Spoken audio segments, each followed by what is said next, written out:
We're going to teach this puppy to sit through a series of subtasks. The first subtask again involves motion. We're going to take this piece of food and rock it up over the puppy's head. The puppy's going to look at the food, and as he looks at the food, his hindquarters are going to hit the ground, and as soon as he does that, whoop, that food's going to be in his mouth. The response we're looking for is the puppy sitting down with his hindquarters squarely underneath him and all 4 feet on the ground.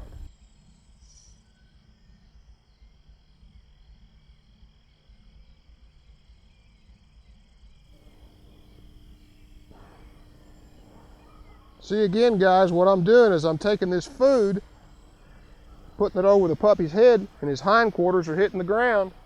As soon as his hindquarters hit the ground, the food's in his mouth. It's got to be instant gratification. That's how the puppy learns it. The next thing we teach the puppy in this chain of subtasks is to sit on the word, not because food presentation is involved.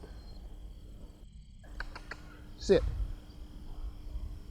You can't get a response, go back to square one, which is give it the food presentation so that you can initiate the action. You don't want to train a dog just to sit in one spot. You're place training the thing, and literally that's the only place that dog knows how to sit if that's where you teach it. So you have to start teaching him how to sit in different places, different distances away from you, so that he starts to generalize what the word sit means instead of thinking that sit means sit in a place.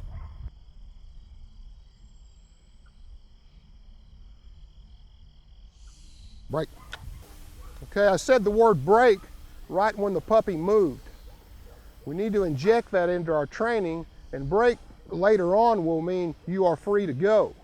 Sit means sit, and it doesn't mean anything else but that. You have to have another word to get the dog to understand that it's okay to get up and move on.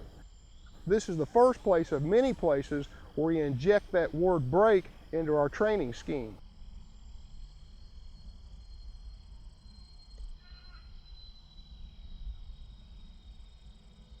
Sit.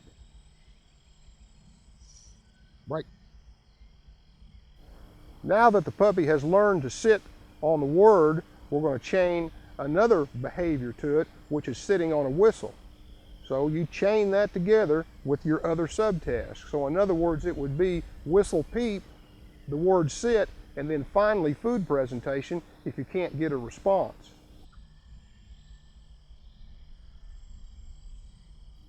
Sit.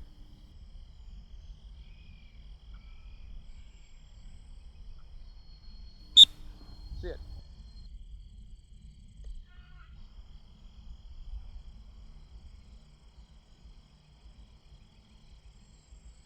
Break.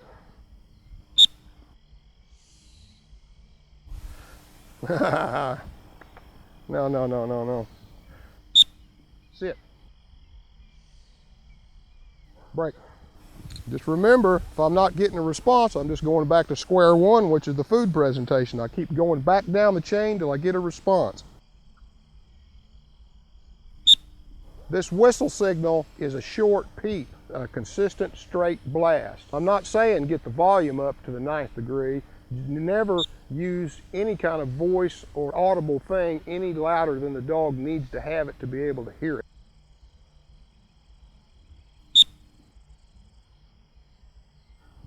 Three repetitions. The puppy knows that, in that place, at that distance.